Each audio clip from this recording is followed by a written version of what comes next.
like it. You want a podcast like it? Podcast like it's 1999. Podcast like it. Just podcast like it. Podcast like it's 1999. Podcast like it. You want a podcast like it's 1999. Hello and welcome to Podcast Like It's 1999, the podcast where we talk about the films of 1999 from a lovely little bookshop here in 2021. I'm one of your hosts, Kenny Neibart. I'm Phyllis Gove.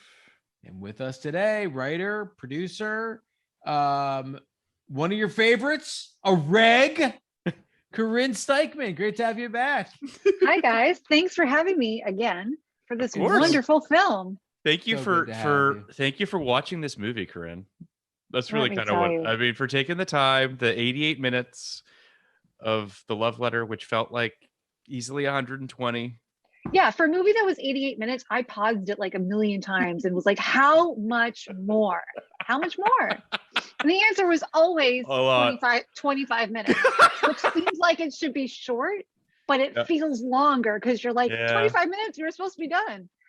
This is one of those movies. I didn't hate it. I did. Just to be clear, I didn't hate it. I just thought it was kind of snoozy and not particularly interesting. I didn't hate it. I just watched. Wow. Wow. I want to hear the hot takes. Go ahead, Phil, but I want to hear the hot takes. I'll just say that this movie, which basically doesn't exist. I mean, if you were to ask people, did you know that there was a movie starring Kate Capshaw and Ellen DeGeneres that came out on the same weekend as Star Wars? People would be like, sure. I mean, okay. No, they'd be like, no. Right. Like this is not a movie that exists, and it's hard for me to justify its existence. Like it's hard for me to watch this film. Watching it, I was just like, why did this get made? But that's so easy. We don't even need to play that game. That's the easy. It's the easy part is just it's Kate Capshaw. That's the answer. Is that the answer? It's so incredibly obvious why this movie got made. So I don't even think we need to talk about it. This movie. Well, I think I'm lost because I also have no clue. This movie got made without question. Because Kate Capshaw is married to Steven Spielberg. End of story. Yeah. That's it. Well, I don't disagree with that, but I was speaking more in sort of the granular. Does Kate Capshaw read this book and says this book is great? I love this book. We should adapt this book.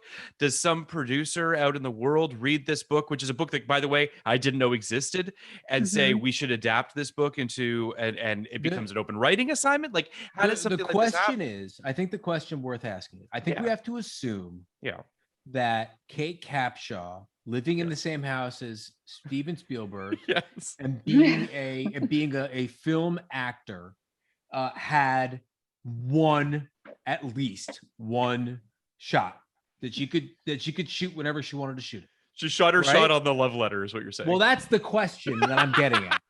Assuming that Kate Capshaw has her shot whenever she wants it, sure, to put together a movie, get it financed, and get a theatrical release, because like you have to. I don't think I'm being unfair. Kate Capshaw was never an above the title star. No. Kate Capshaw is, and I have been in stuff, but like not much.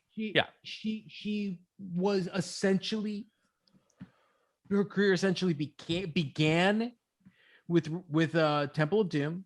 Like she was in a couple things before, but no one knew her. It began with Temple of Doom. She met Steven Spielberg on Temple of Doom. They got married. They had children. Oh shit! That's where they met. I thought that was the first favor. He was still married at the time. Yes, oh, he was shit. married All to right, Amy let's Irving get into this.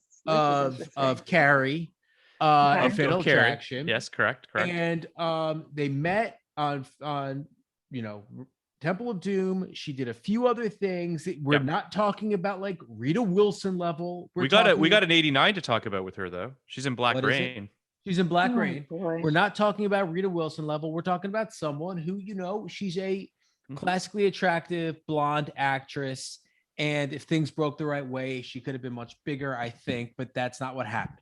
So in 1999, I'm guessing she said the kids are old enough. Let's go ahead and put this Kate Capshaw vehicle together. And Steven said, sure, what do you want to do? Because what are you going to do at that point? And she said, and this is the part of the story that I want to figure out. Sure. She said the love letter Why? Okay, here's my counter to that idea. Yeah. I have an alternative history I'd like to pitch. Okay. Story goes, they met on Temple of Doom, which is, I'm assuming, some sort of Indiana Jones thing. That is the second Fair Indiana assumption. Jones film. Which, Yes. Like, what, 15, 20 years before this? 1984. 15, exactly. Nailed it. So 15 years of her saying, hey, Steve, I want to act. And him being like, honey, we've got kids. Hey, Steve, look at this script. No, Kate. I don't think that's right for you for all these reasons. Then it's like when my parents were like, you can't have a dog until you're old enough to stay home by yourself and take care of it, which doesn't make any sense. But that was the rule. So when I hit 12, it was like, okay, you can have a dog. He was like, until the kids are out of the house, I just don't know, and then finally it was a desperation move of years of wanting to do something. And finally it's like, hey, here's this weird little movie. And he was just like, you know what? Go for it. That answers the question. But I think it undermines their marriage. And I think the fact that they're still together, that this isn't a Bill and Melinda Gates situation. Now, don't get me wrong. Mm-hmm. Your theory of the case makes perfect sense. Sure. But I want to give Steven Spielberg just a little more benefit of the doubt that he wasn't like giving his like annoying child the movie so she'd shut up. And instead he was like, look, you want to do something, you want to produce, let's do it. Let's go. Well, that's the salient Mm-hmm. detail that I think we need to highlight a little bit. She's a producer on the love letter. She's the only thing she ever produced. That's the obvious reason okay. why I think this was clearly a Kate passion Capshaw project. I am ready to really go out there and do something that's important to me. And I'm sure, and this is a DreamWorks movie. This is public knowledge. This was clearly Steven Spielberg being like, I support you, whether it was like, I support you, so shut up, or I support you because I think you're a good artist. We'll never know. Though both theories of the case, I think, kind of fly but I think that my main question is, what was it about this piece? Assuming I'm right, that made her think that this is what I should shoot my shot with. And if Corinne's right, it's what is it about this piece that finally got Spielberg to say, oh, fine. So, well, I think that, I mean, I'd like to answer both of your questions. First and foremost, it should be said that but I think they're two different answers. I agree. I agree. I think it should be said that, she's in, to your point, Kenny, she's in some movies and she is the co-lead in a handful of movies. She's in the failed movie Dreamscape, which is also in 84. She's in Space Camp, which is actually kind of a good movie, which I liked as a kid, where a bunch of kids get shot into space for reasons that are sort of whatever. She's in Love Affair. She's in How to Make an American Quilt. She's in some stuff. But as you're noting, she is going down and down and down and down the and this is the last thing she ever does. The list of credits for the record. This is the last movie she's ever been in. So that's pretty telling. It's not to say that maybe she wouldn't want to do stuff in the future. Who knows? She was in some TV stuff in 2001. She did 2 TV movies. But I mean, to answer maybe the bigger question here, which is like, why this property? Why this thing? There's a part of me that feels like, I think that in a perfect world, she imagined this would be a nice, sweet rom-com that could be a sleeper hit maybe and could make, a little bit of money. The crazy part is how much they spent on this movie. This movie had a $20 million budget, which is insane to me. In 1999, that's basically like $45 million today to spend on this movie, which is sort of baffling to me. You mentioned Rita Wilson, which is why my brain kind of went to like my Big Fat Greek Wedding. This idea that that Kate Capshaw thought maybe this could be the little indie rom-com that could, I guess, maybe there's a version of that, I guess. Fundamentally, this movie is just really snoozy. There's just not a lot going on in this movie. So it's hard for me. Okay. Because what does Kate? All right, so I think that we essentially have like laid out what we think happened more or less here. Yeah. The question, I don't want to yada yada yada over what Kate Capshaw wanted out of this, right? That's because I think you have to remember this is a person who is married to the most powerful creative in Hollywood and maybe the most powerful person. At the time, there were lists that came out. I remember it very well. The most powerful people in Hollywood were him, Geffen, Katzenberg. It was the three DreamWorks executives, right? On top of that, so he's in charge of a multi-billion-dollar company. On top of that, he Jurassic Park, et cetera, et cetera. Everyone knows Steven Spielberg. But most importantly, Kate Capshaw already is welcome in any room, anywhere in the world, right? There is no level of wealth that she doesn't already have. Okay, so and don't get me wrong, I understand the value of making your own money. I understand the value of feeling like you have, accomplished this on your own. So I'm not knocking that as a possibility, but I doubt that the goal was I want to make a big fat Greek wedding and make $100 million off a small budget. I think it was probably, if that happened, great, but that didn't jumpstart Nina Vardalos' career in any real way. Did not. What I think she probably wanted was, this is proof of concept. I am a movie star. Right. I am a movie star. And maybe I'm also a superstar producer who can pick out, great projects and put them together. Now, Which is kind of delusional. I don't say that as much as I like Kate Capshaw. And by the way, I think she's quite good in this film. It's just sort of what? It's delusional because you saw the proof of concept and it wasn't there. Right. So I think beforehand it wasn't necessarily clear, because she is she's kind of this actress who is almost she was almost in a 15-year coma, where she was untouched by the Hollywood system, but she was always there. And she always had this potential. And I think people always were I wonder what Kate Capshaw is capable of. At least I was it reminds me a little bit of an athlete who had an injury plagued athlete, but who doesn't have those miles on them. Right. Mm-hmm. So you're just all right, maybe Kate Capshaw can be a romantic lead. Maybe Kate Capshaw can pull together a movie. I don't think that part is super crazy. I think she's okay I think it's that's okay doing it. And I want to say one other thing, if this were Diane Keaton or someone else, wouldn't have this kind of worked? Yes, I think she is not a good actor, and I think okay. I don't. She's not great. I don't think if anything, she's a dramatic actor. Mm-hmm. And this movie was a comedy and drama. So the moments of levity and the moments when she's joking around just fall totally flat.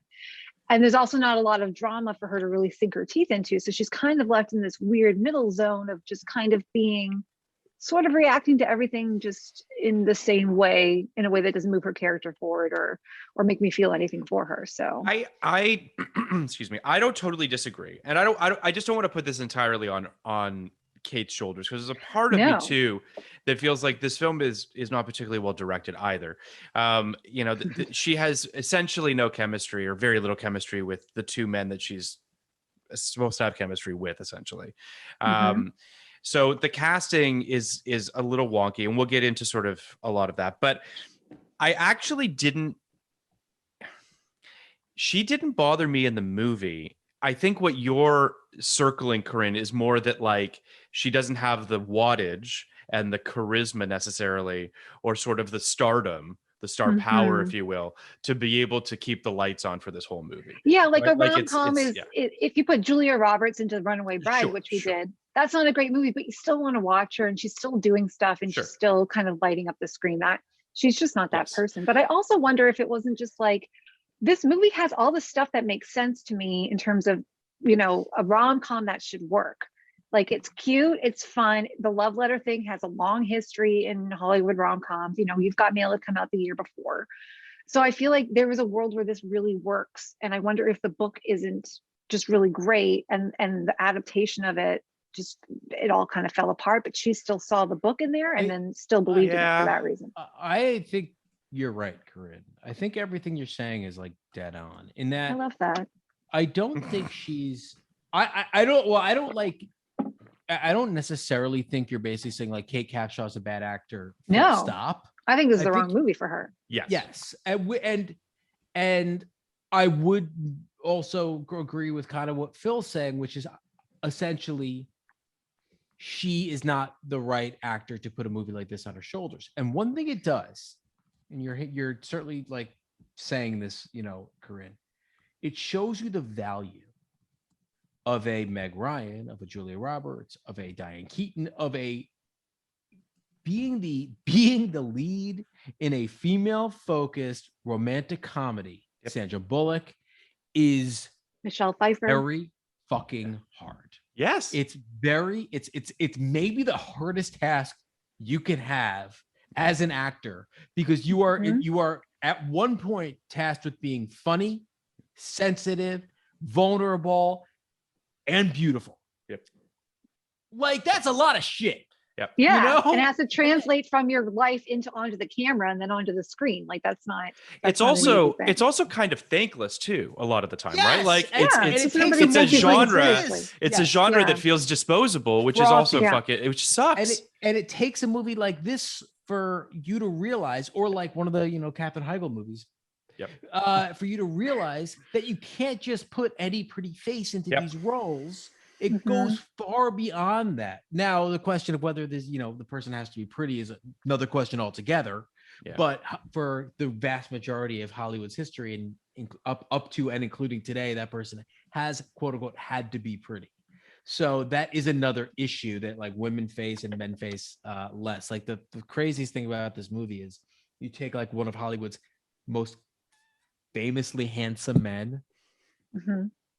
shave off his defining feature, and stick him in these horrible, ugly clothes and make him like a nerd. Like, what are you doing? What are you doing? What are you What are you doing? like? No. Well, what you're doing is that I have a pretty cynical read of this whole thing, which is like the movie called for. Like Phil, I was watching this, I was thinking, this is a very similar plot to like Young Adult. And this movie called for almost like a Patton Oswalt-y type of guy in that Selleck role, because that's the guy who like could never get her, the guy who wrote her the love letter and she wasn't interested. But this guy is Tom fucking Selleck. Shave the stash and put him in like some boxy clothes, and he's still Tom Selleck, right? Whereas if you put like any you know, quote unquote normie in there, you know, like at least I'm understanding exactly why she's choosing like young. What's Tom funny is Selleck.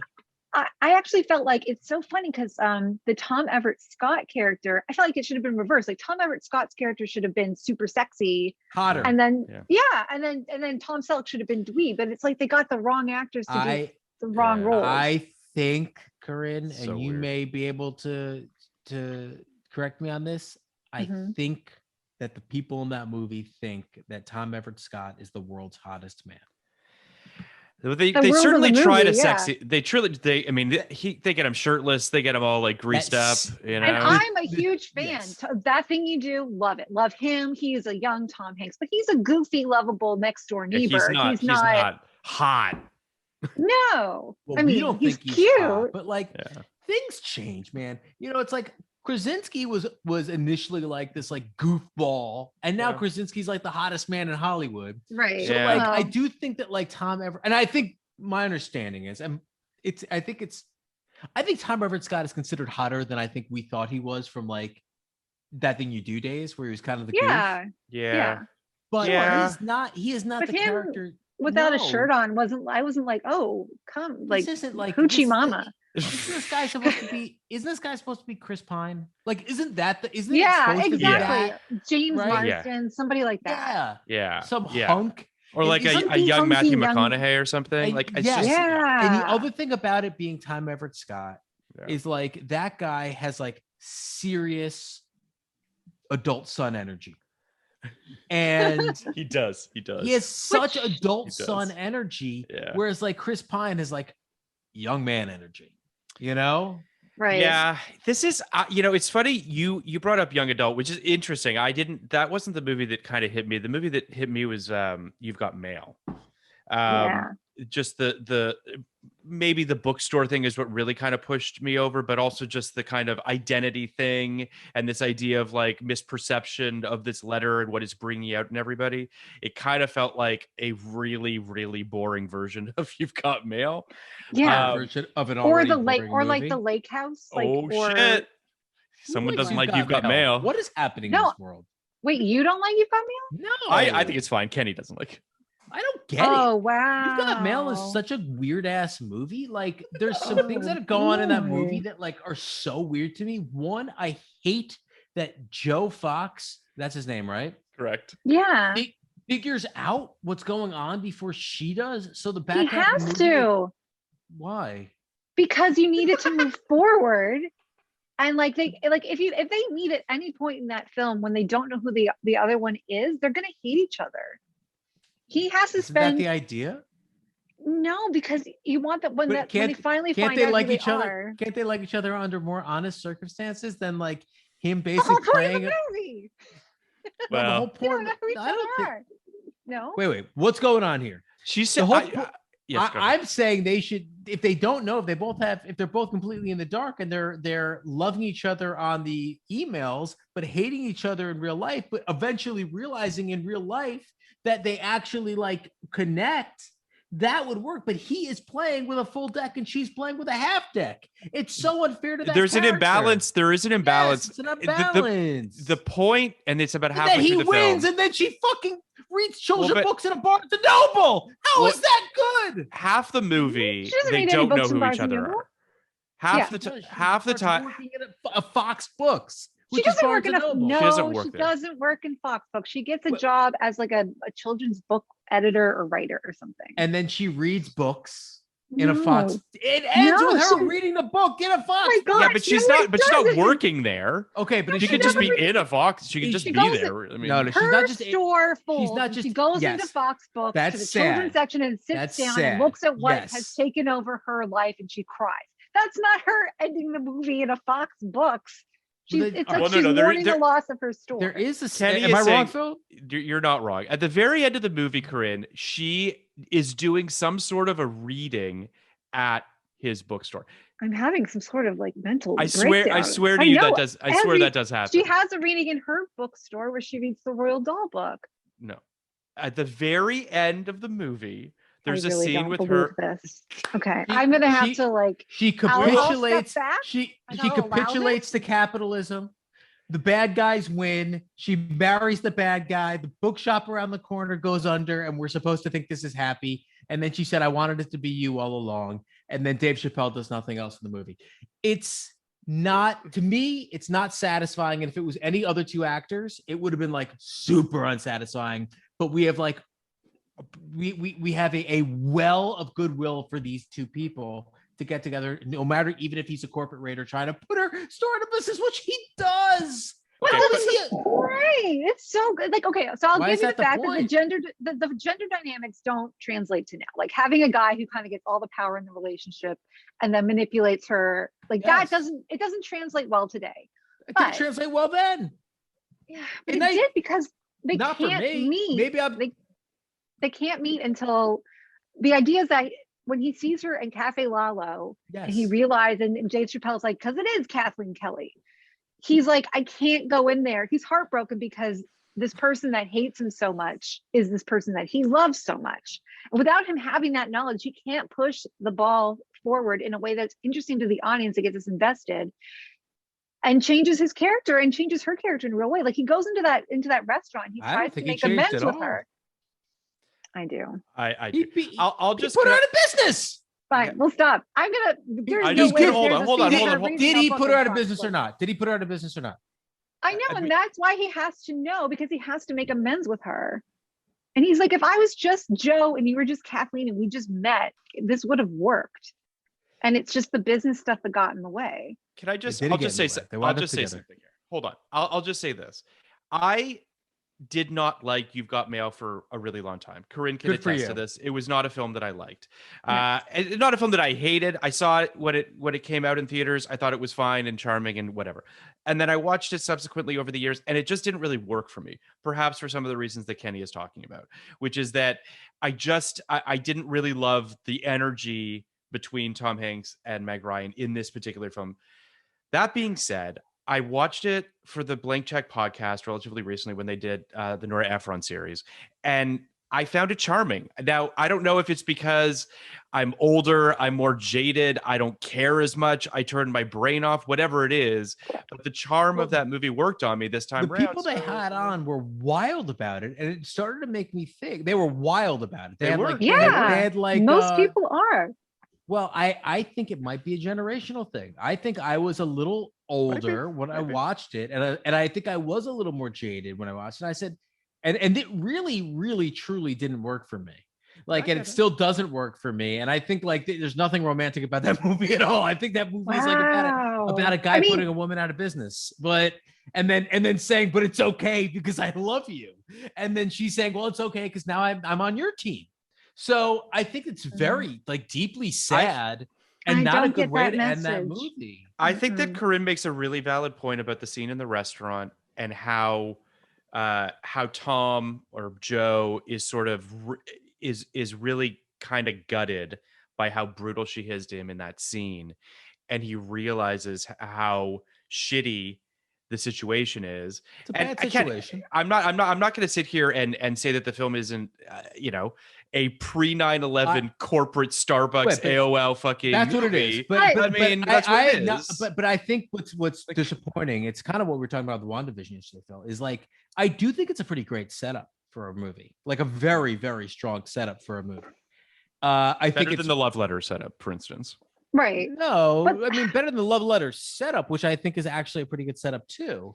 But Love Letter setup is super hackneyed. Like this is, look, it's based on another movie, but I think it's a very strong setup. Pen pals who in real life, people who are like communicating by mail or email, who in real life are, enemies, rivals, enemies, rivals, whatever you want to say. Yeah.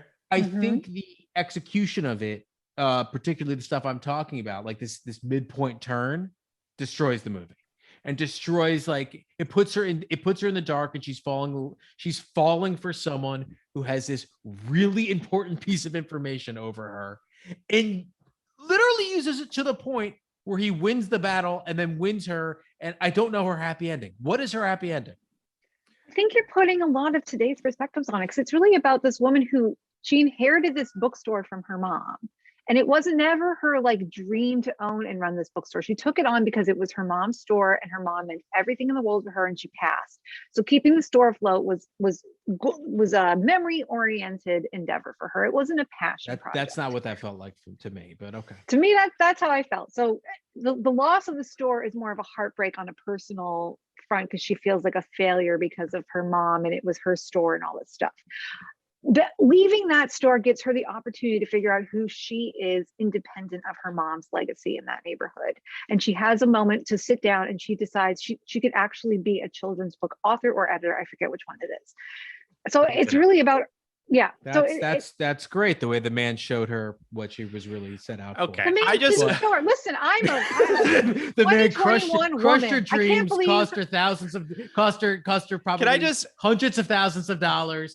But, she became a children's book editor, selling books in his store, and I guess she gets to live in the penthouse with him. But here's the thing. It's a big win.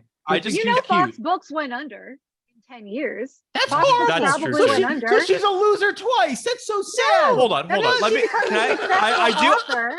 I do want to say that one of the things I do think about You've Got Mail is putting it next to Sleepless in Seattle and seeing them as sort of yins to each other's yangs. I think that there is a really interesting idea of Sleepless in Seattle is about keeping these two people apart. This worked without them seeing each other in the middle of the movie. They had to say that. That's the exact counterpoint. Sleepless in Seattle worked so. I know you're on my side. The Sleepless in Seattle worked so perfectly, and you didn't have to have some weird midpoint where they met and he knew that it was her and she didn't know it was him. Like the stakes get higher. Because more complicated, you get more invested in the story. I don't think she's saying it's a better movie. I don't know if she's saying it's a better movie. I just think that they're interesting.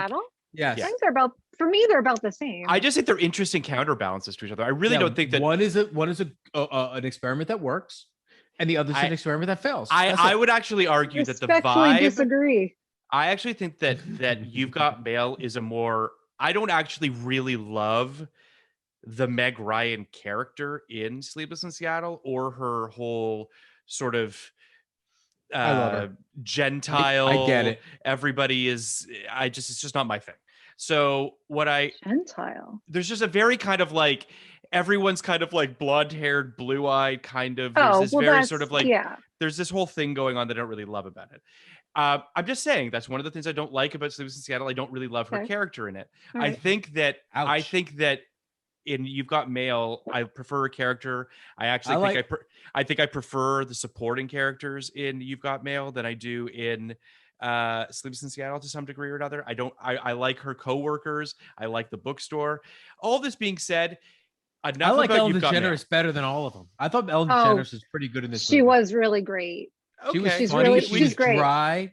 I really enjoyed her delivery was great. I love her choices. Every time she says a word, she kind of like rushes the end of the line. Agree. Love it. I like Ellen DeGeneres a lot. This felt a little odd to me, but let me just give a very brief synopsis and some context for the love letter. A Thank story God it's not a podcast like it's 1998. We're not doing. I was going to say, we're not doing You've Got Mail that we basically just did. We take the films where they go. We take the conversation wherever it goes. Obviously, it was going to go to a. I was listening to Blank Check this morning, and they're doing Poetic Justice. I don't know if you've listened to that, Phil. I listened to it. And they do like 15 minutes on Billy Zane. Who's in 4 minutes of it. And the reason they're it takes them like 45 minutes to get to Poetic Justice, and the reason it takes them 45 minutes is because it's a pretty fucking boring movie, and they don't want to actually talk about it. So that's what's happening here right now. Like, we don't actually want to talk about this pretty boring movie, but let's do it. I don't disagree. Yeah. I wholeheartedly agree with you as to why we're not talking about the love letter, but let's just talk about it. A story centering on the discovery of a mysterious love letter in the sleepy New England town of Lobley.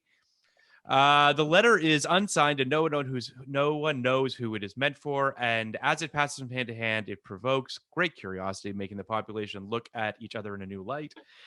The love letter opened on May 21st, 1999 against The Phantom Menace, The Mummy, and Entrapment. It would go on to make $8.3 million on a $20 million budget. It's got 33% on Rotten Tomatoes from critics and 38% from audiences. I honestly couldn't find any reviews really to speak of.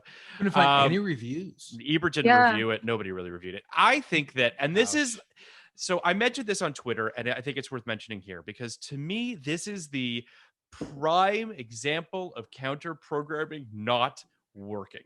I remember standing in line waiting for Star Wars tickets, and there was a group of people ironically standing in line waiting for the love letter tickets outside the York Theater in Toronto, which Corinne knows.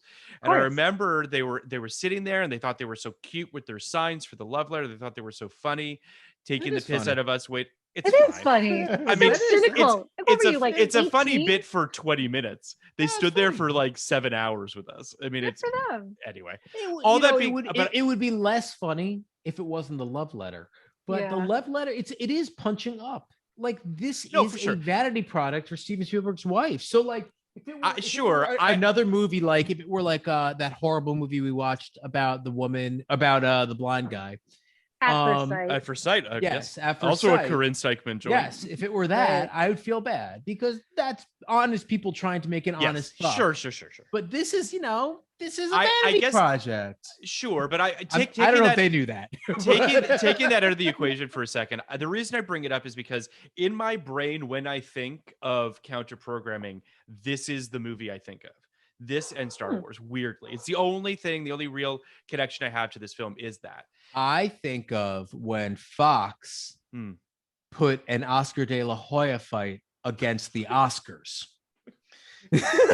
Oscar versus Oscar. Which is something they actually did. That's amazing. That's really funny. I think that this, I guess my point more than anything is this film, I think and by the way, Notting Hill comes out, I think like a week before this movie, if I'm not mistaken. So like the counter programming thing, or maybe I'm thinking of something else.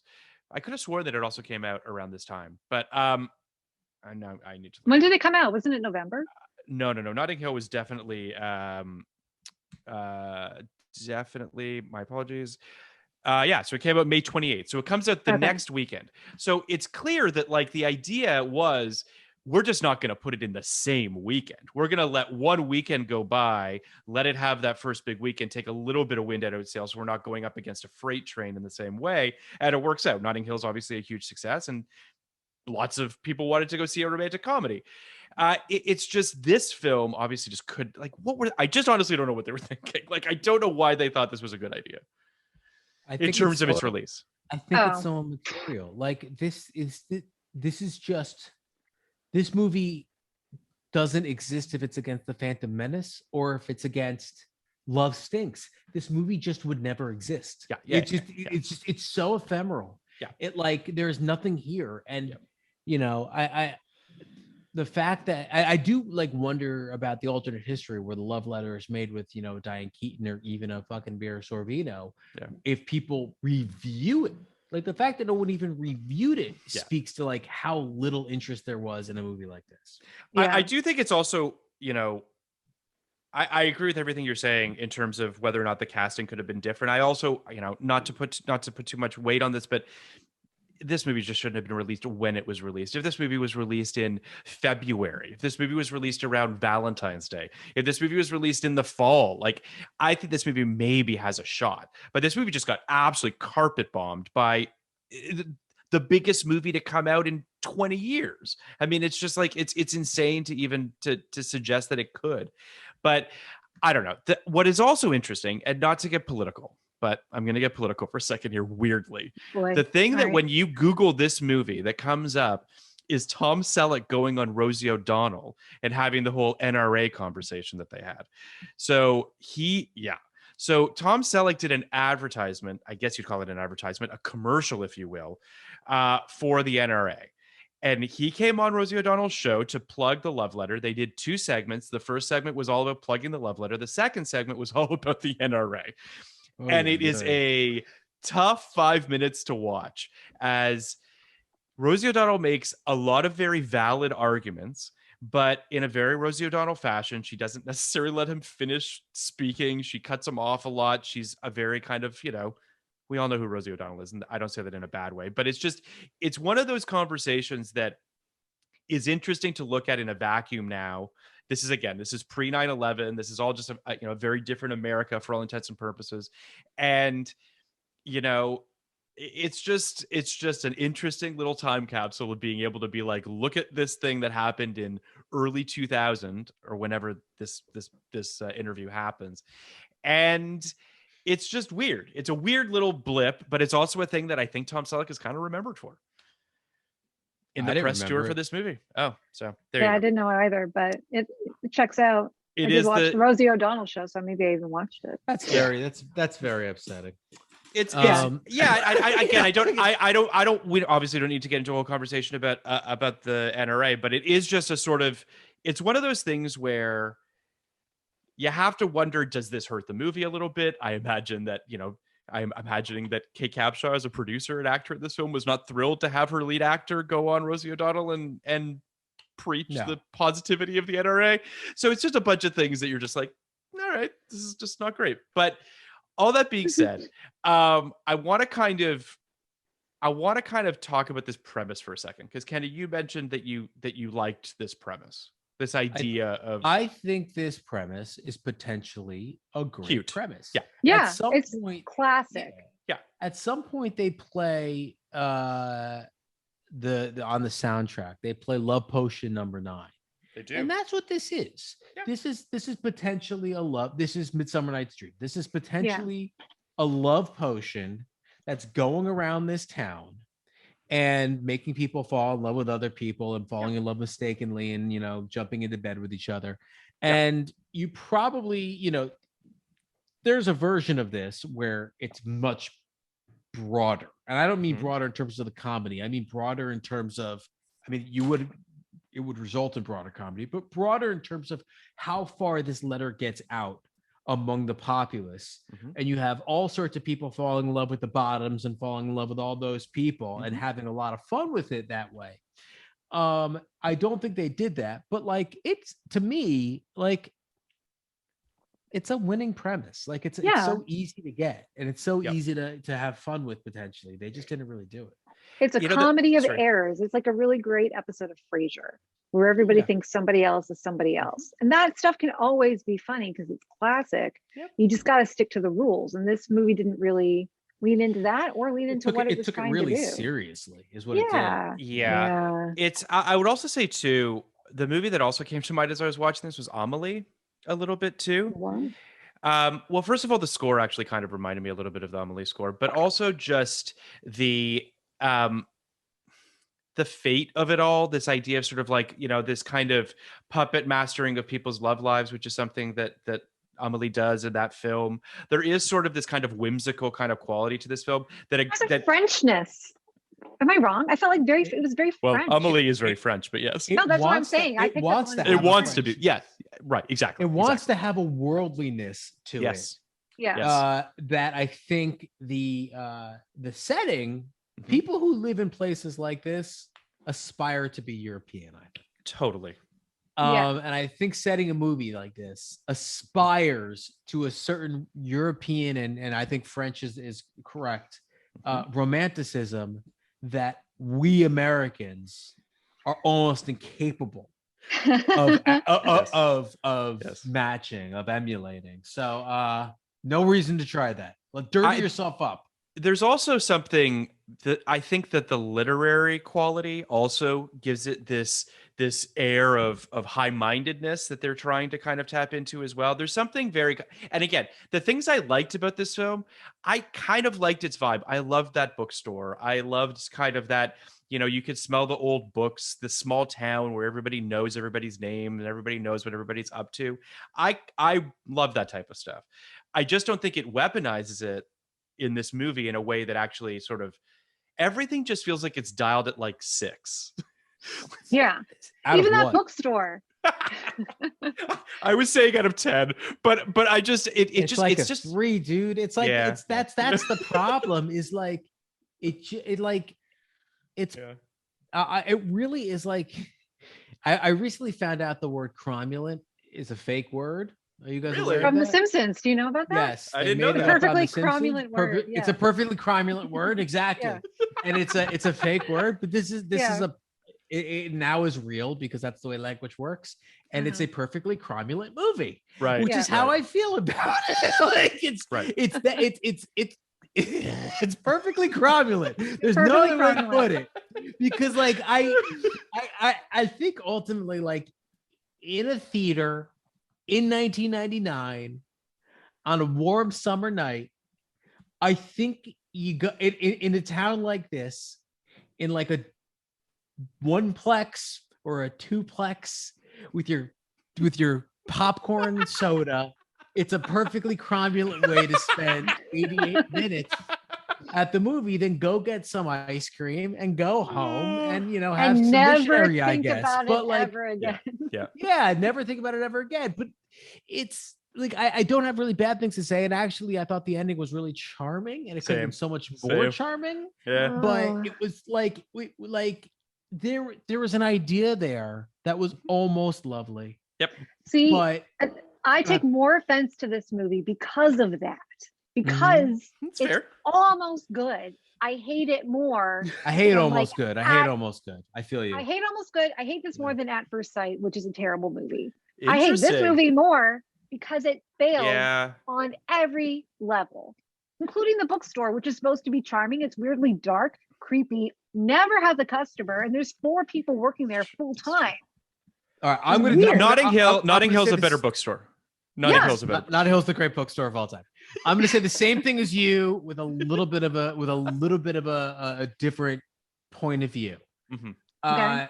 I think this movie is all right. So it sounds to me like you think this is like not a few, maybe you have to change everything, but a few decisions, a few different choices away from being a good movie. Yes, 100%. And I think this movie is basically a bad movie that at the end found something that made me think, those videos on YouTube that are quote unquote satisfying, the things like coming into place, or the ASMR perfect, stuff too. Cuts. Not so much for the ears, but for the eyes. It's very big among my kids. Like are always saying, You want to see the most satisfying thing? Or just like beads all falling to Beads, like, stuff. like that kind of stuff. Yeah. There's something that's there at the end for me with the Blythe Manor thing that actually felt right. Like, who wrote the love letter is a little bit of a mystery, and who wrote the love letter? Like, oh, it was actually like between this like old lesbian couple, like who almost have the same time next year thing going on. A lot better than it could have been.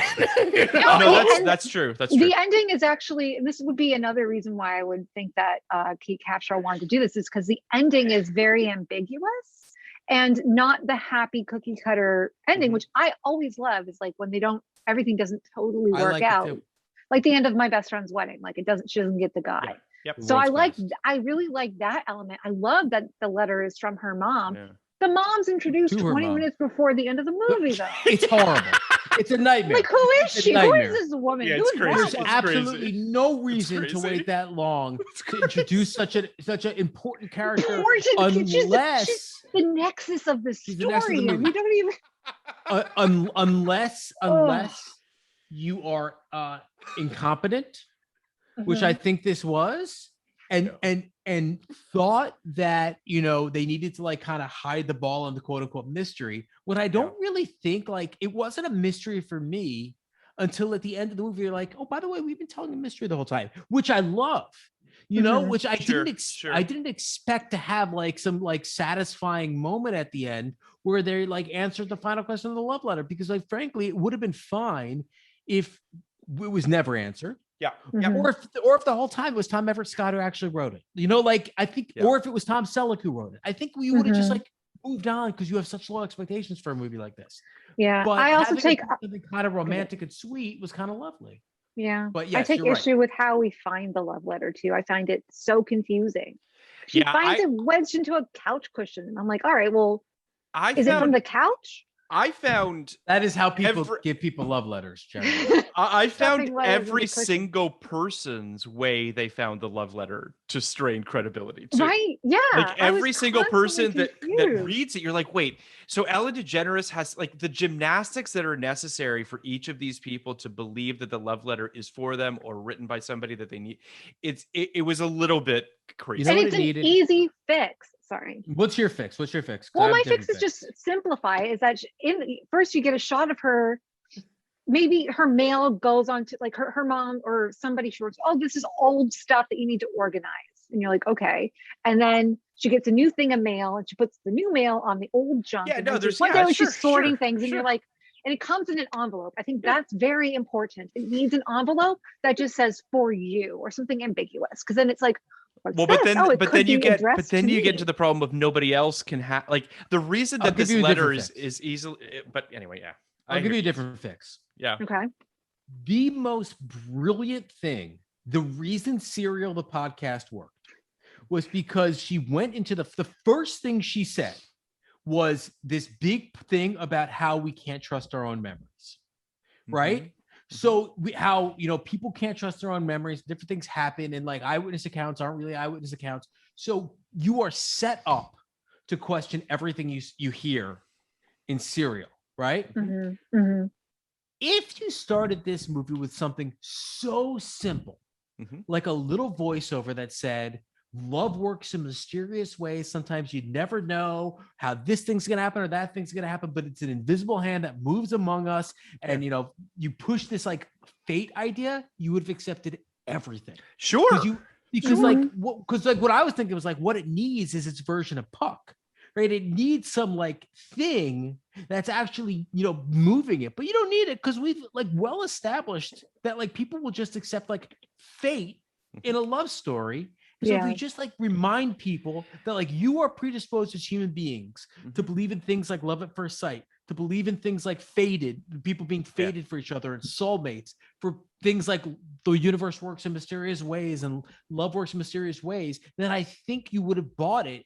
And it doesn't even undercut the groundedness of this movie. Those are grounded concepts. I completely agree with you. I think that it also comes back to what I was saying earlier. I think if you dial the whimsy up a little bit more, if you make this feel like more of a same thing, like make it feel a little bit more like a fairy tale, as opposed to I think that it would have just so much more of a vibe. I assume that's what this movie would be going into it, because the notion of a love letter in and of itself is a whimsical idea. I totally agree. Yeah. So, but I would also argue that it's her lack. We also don't know anything about this woman. We don't know anything about what she wants. Nothing. We don't know. We don't know why she wants love, who she's loved, why she's not in love right now, why she's on some emotional celibacy cleanse or whatever she's doing. We don't know any of that. So when she gets a letter, we're just kind of like, who gives a shit?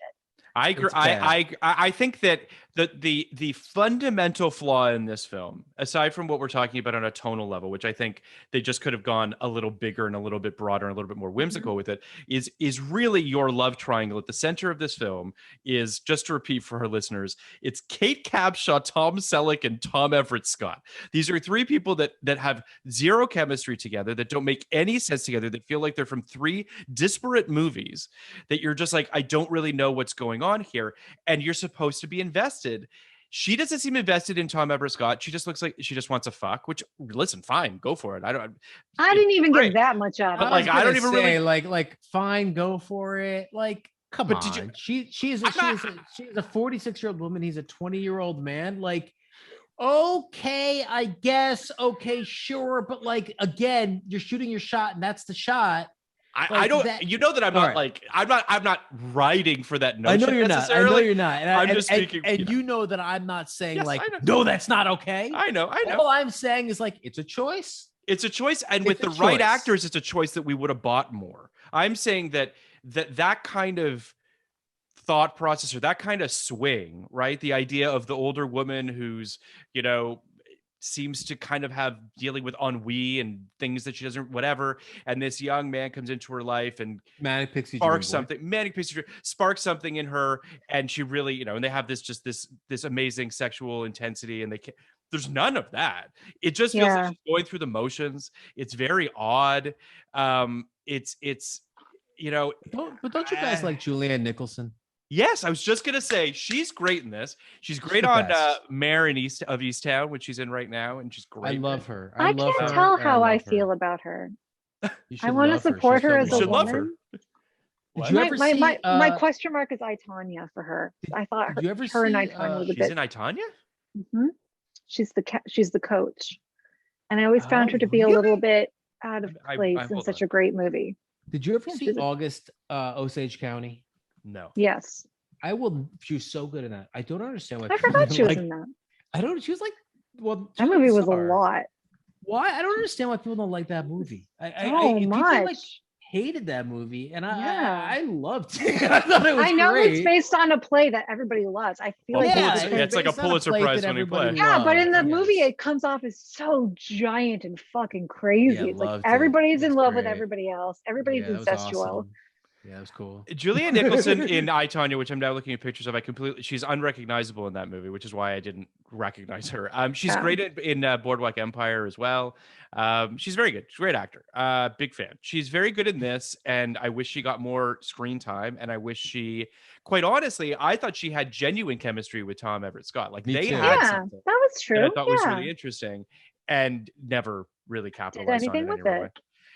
So let's talk about Ellen DeGeneres real quick here, because I do think that I'm a fan of Ellen DeGeneres. I think there's really kind of no one like her. She'll deliver a line in a way that seems like it doesn't make sense, and yet it's the perfect way for it to be delivered.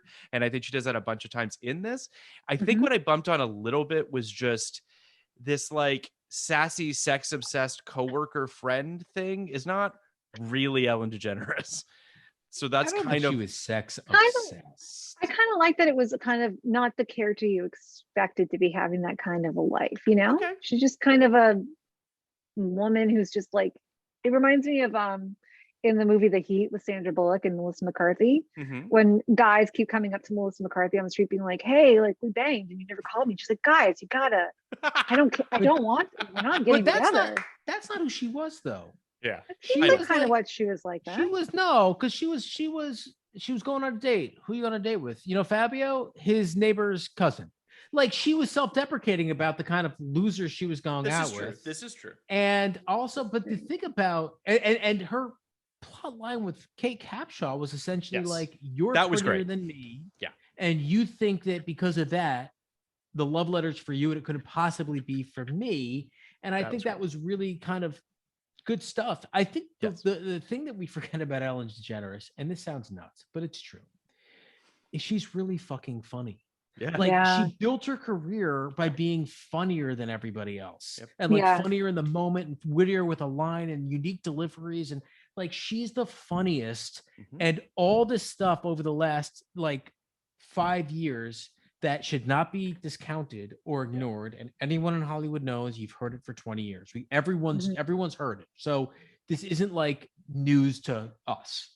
But it has certainly, you know, it's certainly blocked out our memories of Ellen DeGeneres, the very funny person, like the great stand-up, the great talker, the person who like legitimized like liking American Idol, the person who like, you know, legitimized dancing on her television show. Like, there was Ellen DeGeneres is one of the more difficult Hollywood celebrities to circle the square for me in so many ways, because she really has brought so much joy to so many people and so much validation, as we, you know, discussed with Jordan last week, to particularly like young lesbians. So it's interesting, but yeah, she's so funny. I mean, she's very funny. I think that, you know, people have mentioned this online with the, you know, with obviously with the revelations about Ellen and all of that came out over the past few years. But like, you know, her sign off every single episode is be kind to each other. Be good to each other. Like that is, and I believe that she believes that. I'm not suggesting that she doesn't believe it. I don't think that it's a lie. I just think that, you know, the business is the business, and there's a bunch of shit that can make people into monsters. You guys, but I have a sense maybe you have, but I'm not going to name any names. But if you guys worked for people like this who think they're like the world's fucking nicest person and they're really mean people, but they you know, they'll sit around and be like, I don't get it, I'm so nice, like I do everything the right way, I'm the nicest person. It's a form of narcissism, which she probably is. She's probably a narcissist. Like, she's had like a lot of really fucking amazing things happen, and she probably has like, and some terrible things happen too. She came out and her entire show got canceled. Well, it was interesting timing, because I was, you know, it was interesting. This is 1999. The show, the puppy episode, when she came out, happened in 97. People do forget that it wasn't like she came out and then she got canceled. She came out and there was this weird little gradual like, oh, we accept you. I don't think we accept you. Yep. Like, what it didn't happen the next day. Remember that movie, Mr. Wrong? I think was before she came out. Correct. And then, but she's obviously playing a straight character here, and like, you know, it's kind of famously, you know, it's famously kind of chronicled in that Time cover that had her come out and on the cover say, "Yes, I'm gay," and or "Yep, I'm gay," I think. And then the Entertainment Weekly cover about 18 months later that said, "Yep, I'm too gay." So I do think that that's about the system, the timeline. And then it took her maybe 3 or 4 years, I think 4 years, to get her talk show. And her show starts in 2003. Finding Nemo was what, 2001? No, Finding Nemo is 2003 as well, so it's the same year. Okay. And also it should be said too, like the show wasn't like a hit right out of the gate. Like it took time. It needed to build. I mean, as is the case with a lot of these daytime shows, where like, you know, it takes some time before people can suss out whether they want this or not. Definitely wasn't one of those DOA shows. No. All the time with celebs. Yes, for sure. Yeah. I think that it is. You know, I'm looking at her filmography here. You know, she's got Mr. Wrong in '96. She's got Dr. Dolittle. I guess she's a voice in '98. She's got Ed TV, Love Letter in '99, Finding Nemo is in '03. So really, she's in sort of '99. She is in a real kind of, she's in the tall grass. Like, what am I going to do? How am I going to get out of this? You know, she hosts SNL. She's on Will and Grace. She hosts the Emmys in 2001. And then she gets her show in '03. She does a stand-up special Here and Now in 2003 as well. So like it all kind of comes together for her in the early 2000s. But time was slower back then. Sure. It's just like 2 years now. That's a nap. Yes. But 2 years then did Eternity. feel like she was For in sure. the fucking desert. Yes. Well, because there was no other outlets for her. There was no Twitter. There was no Instagram. You couldn't see a podcast with her. It was just you're either on television or you're in the movies or you're not. For sure. And the crazy thing is, I mean, we all remember this moment when she came out. It was a big deal. And what's amazing is that how quickly something that seismic and that sort of like media centric or whatever, and then just disappears. Like the town just literally forgot her number or was just like, we are just not interested in this, which is crazy to think today. Yeah. Well, I mean, it's not that crazy. It reminds me a lot of Colin Kaepernick. Reminds me that's interesting. That's lasted a lot longer than you're totally right. Yeah, you're right. Yeah, because there was a groundswell of support right after, and like a lot of people, kneeling, and a lot of a lot of celebrities, a lot of endorsements, a lot of people were on his side, and then they lost his number. Like there is this moment where the people in charge decide, all right, we've lent our support, and now it might be more trouble than it's worth. But, I think it also becomes just, I mean, money talks, right? And at a certain point they start to, you start to crunch numbers, you start to look at this, and to your point, Kenny, you start to say like the investment of my time versus the amount of money that we can make off this thing. And this is all terrible, but it is a business. And unfortunately that does come into play. I want to talk just for a quick second about Gloria Stewart, who is in this film as well. Oh boy. Looking somehow considerably younger than in Titanic. In Titanic, she looked like she was 500 years old. They made her look older. Yeah, she's supposed to be like 102. She is very old in this movie, and seems like they were just like, how many takes can we get out of Gloria? So confused as to why she was even a character. Like, what did she add to the story? Why was she there? I have no idea. Where did she come from? Why is she still alive? Why didn't she rap? Yeah, why didn't she rap? That's a very good question. So I want to, there's just a couple, we've pretty much talked about a lot of the plot, but I do want to kind of jump around to a couple things that I think are worth noting. We talked a little bit about the Jennifer and Johnny, which is the Julianne Nicholson and Tom Everett Scott stuff. They have this really cute, like their basketball scene together with like her crush on him, and their relationship was a bright spot in a movie that's supposed to be overtly romantic. Because she's so natural. Yeah, she's really she's great. I mean, I know Corinne hates her, but she was great. Fine. she was also like the voice of like feminist politics in this movie, which I kind of enjoyed, because she gives this whole speech at the beginning about how women are liberated in their 40s and 50s after menopause because they no longer are like tied to childbearing, and that gives them like sexual freedom or something. That's kind of something that is said within the first 20 minutes of this movie. I was like, okay, I guess that's our I like when Jennifer cuts off all her hair. I like that she really kind of tries to I like Jennifer is unquestionably the most interesting character in this movie as far as I'm concerned. Let's watch that movie. And Tom Everett Scott banging some older lady we never see. We never have to see her. We just hear about her. It is a better movie. I'm not gonna lie. Ultimately, as we've discussed, basically this love letter just kind of bounces around a bunch. This college student played by Tom Everett Scott is working at the bookstore and starts an affair with Helen, played by Kate Capshaw. A love affair that starts because she thinks he wrote the letter and she thinks he wrote the letter. Sorry. He thinks she wrote the letter and she thinks he wrote the letter. So it's, again, it's a hot, sexy love affair based on a misconception and miscommunication that then kind of turns into a real love affair for him. He apparently really falls for her. He definitely really falls for her. No, she doesn't fall for him. She's in love with Tom Selleck, but is not cognizant of that. I don't think she is. Kenny's shaking that off. No, I don't. She's not. She's a woman without a drive. Like, okay. No, she's Diane Lane in Under the Tuscan Sun. Interesting. She gets a sexual awakening without Tuscany.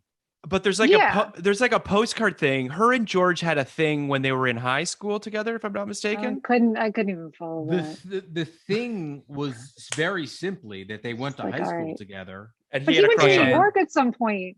and he had a crush on her, and we find out at the end of the movie he once wrote her a love letter or a little. But there was note. like a hidden portion of the postcard that she he had wrote never her a read. postcard So in an envelope, which stupid. is some silly thing that they like set, like always use an envelope with a postcard. What? Oh, I thought the postcard had like a slit inside of it. Like he it's took like an X-Acto knife and stretched it. No, No, I they think like it was set between. up this idea that Yeah. you should always use. It's absurd. Oh, Like, at the literally beginning when defeats the he's trying to purpose. mail. Oh, Yeah. God. Oh, you should always use an envelope with a postcard. Why? What? No. So Why was he in New York? Did they say he went there for work? He went with his kids. He's taking his kids. No, No, that's at the end of the movie. Back sorry. in the All past. great firefighters learn firefighting in New York. It's a firefighting capital of the world. Everyone knows that. Okay. But Everyone knows that. everyone I'll knows that. Every smell New town. Yorker knows that. I don't know. It's one of our most prideful. But hold on. But the hidden part Privilege. of the postcard to her back in the day that she never read was that That he I said, "I like- want to I spend the love rest of my you." life with you." Yes. And she reads that later in the film, and she's like, "Oh my Yes. God!" It's the real love letter. And then they have this conversation where she says, "I up until today I never read that part." Do you And know? he's like, Do you know that the Italian Adam- title of this is Love Letters? Oh, well, that's more poignant, isn't it? Someone has to get that joke. Someone out there listening gets that joke. Love letters. Did you get Love that letters. joke? Because there's two of them? No. Did you get that joke? I had to explain the joke. I don't Wait, know that I. let me use The- my brain for a second. The bicycle thief, Oh, I don't know. yeah. I don't also know that. known as bicycle thieves. And there's an open question. Have you seen The Bicycle Thief? I've seen the bicycle thief. There's sure. an open question as to whether it was intended to be the bicycle thief or the bicycle thieves. And there's an ongoing debate about which is more poignant, whether it's the bicycle thief or the bicycle thieves. That's it. That's it. That's the Well, joke. so that's. I mean, sure. I just think I that- know that some of our listeners got that joke Yeah, sure. I'm sure they like and it. hate me for explaining it. I think they like it. Well, I'll just thank say you. this. I just feel like there's so much baked into this Helen George relationship, and they whiff at the end because, to Kenny's point, and I agree with him, Helen's character is this woman without a drive. She doesn't know what she wants, but she knows that George isn't right, and George kind of senses that. And then it's kind of like that movie just kind of ends with this like limp. Like, what the fuck am I invested? Like, what am I supposed to had care about? No idea how she felt about George. 90% of me felt like she pitied him, and 10% felt like she wanted to bone him immediately and marry him. But then she said Pitied him. nothing. Yeah, I think it was pity, right? Yeah, pity. He was a 'Cause then- pitiful character. At the end of the day, he's like, they're having that emotional scene where he overhears her talking to the young hunky Tom Everett Scott, and she's like, "Oh yeah, I love you." He overhears that. She stumbles in on him, and he's like, "I'm taking the kids to New York City." And he just like walks away. And we're like, "What? Why?" And she just kind of stands there, and then that's pretty much it. Yeah. Yeah. I mean, listen, I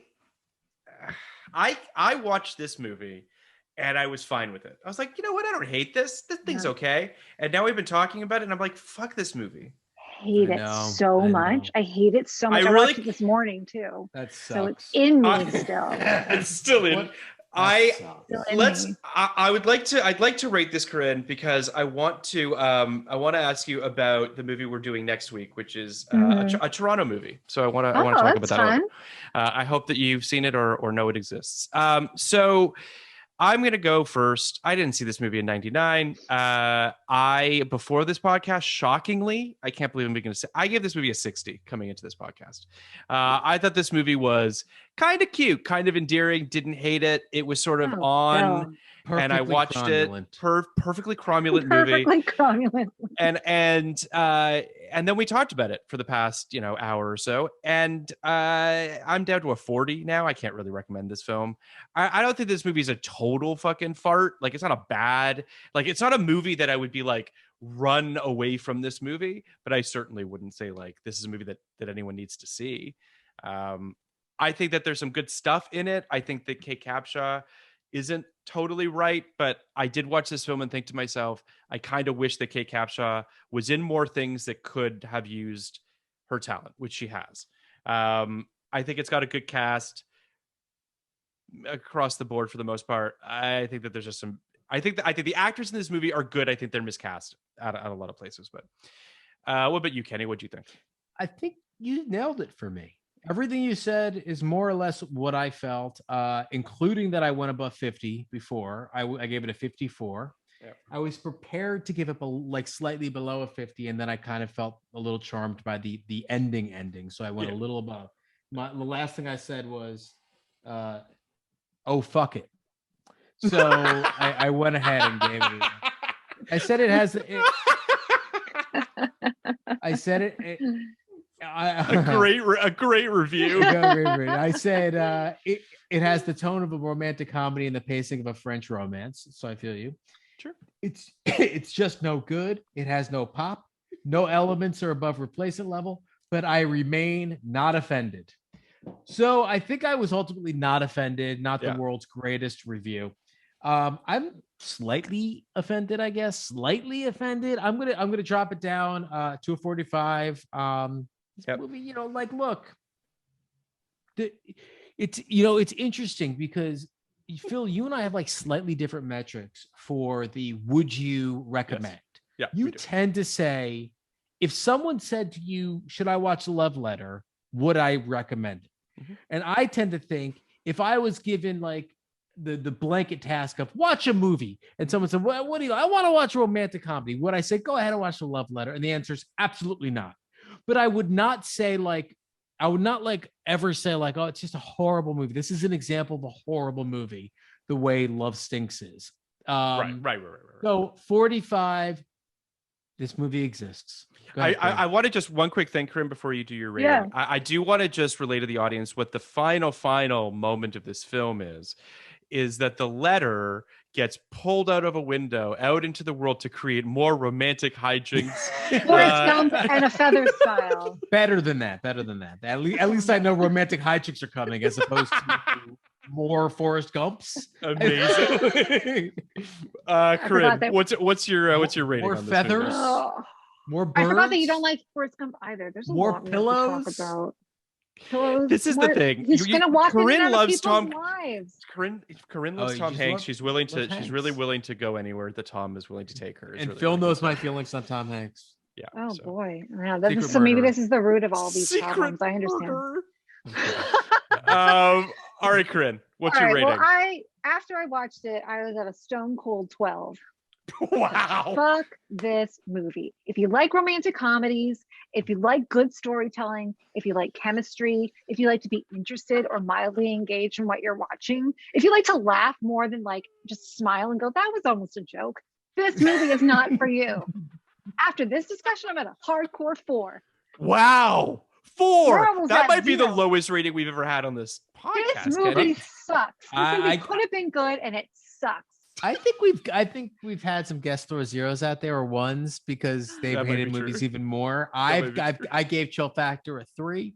You did. You did. But this is like Corinne's like 4th or 5th time on the pod. Yeah. And you certainly know the deal. You know that Yeah. I know what I like. Will be judged on this. You can't do we've had people come out and be like, oh, it's 100. It's like, dude, it's out of 99, but we're not gonna correct you. Yeah, but you giving it a 4.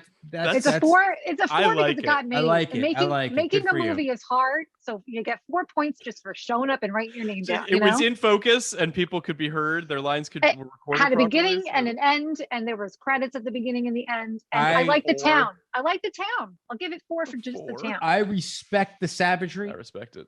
As I said, I do think this movie deserves to be savage because it is a pure vanity project. For sure. Yeah. I think there's nothing charming about its inception. It is pure vanity, but Kate Capshaw doesn't seem like a Louise Linton type character. Yeah, no, she does not seem like a Louise Linton. But by the way, all I've seen from Louise Linton's movie is the one scene that everyone saw, and that is significantly more interesting than anything in this movie.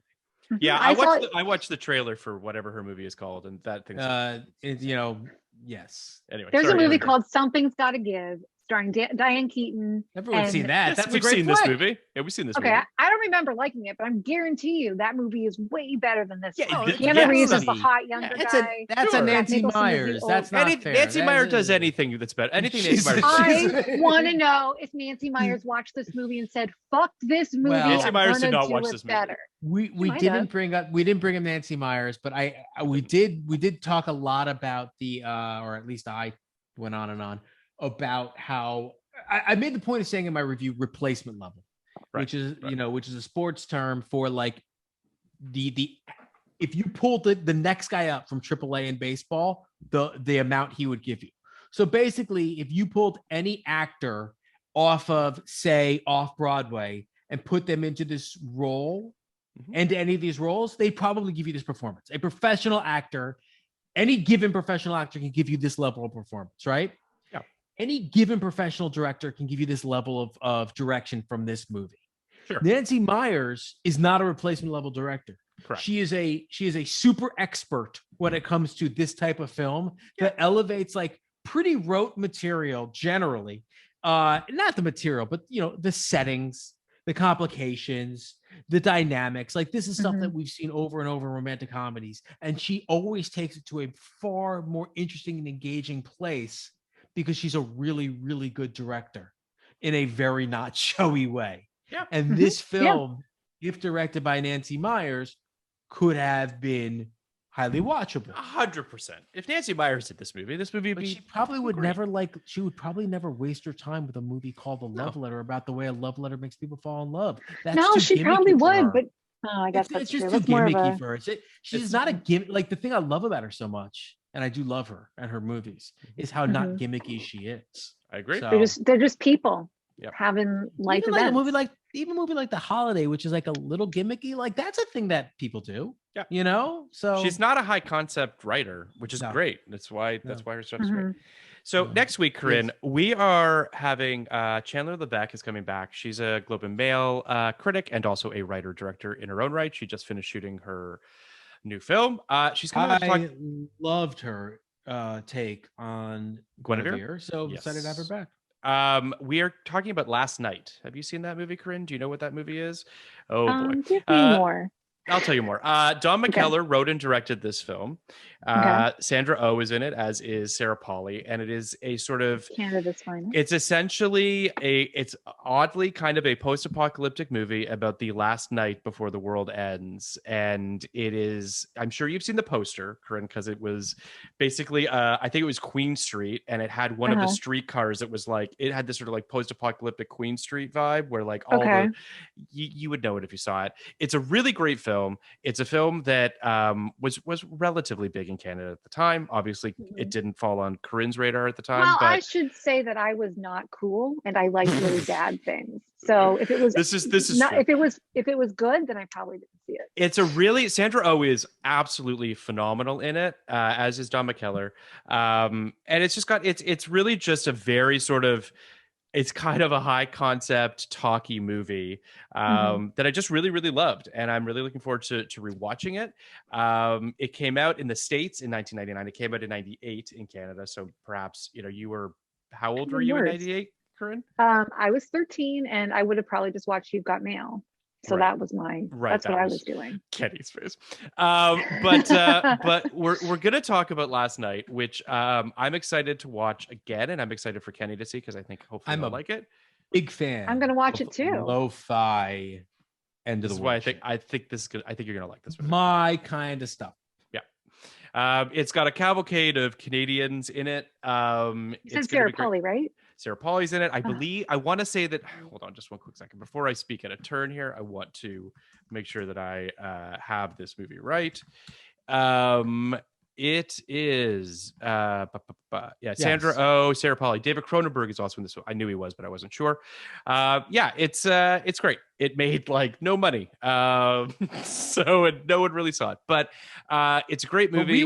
We are going to watch it. It's going to be great. We're going to talk with Chandler about it. But more than anything, Corinne, thank you for being here and talking about Thank you it. so much for having me. Always a pleasure. And Always a putting up with pleasure my having you. Oh my vitriol God. for this film. Please, it was Hey. great. It was worth it for the You put up the with my 40 minutes vitriol on for yeah, you've got mail. It was great just having having that. That's not Yeah. over. I'm going to find out if the book reading in Fox Books. She Peace does out. not. This Peace is out, amazing. Tom. This is amazing. Yeah, But Chet Corinne, Hayes for life. Corinne, All right. speaking of cromulent, I would think that we should do a Simpsons episode. You should come on and we should watch some random 99 1000%. Simpsons episode. It'll be great. Love. That's The when it Simpsons. really It'll be goes great. downhill for me, but I can get I'll behind find that. something. It'll be All great. right. I'm right. piecing out, Phil. Bye, guys. Okay, bye, See you in guys. like 99 podcast like it.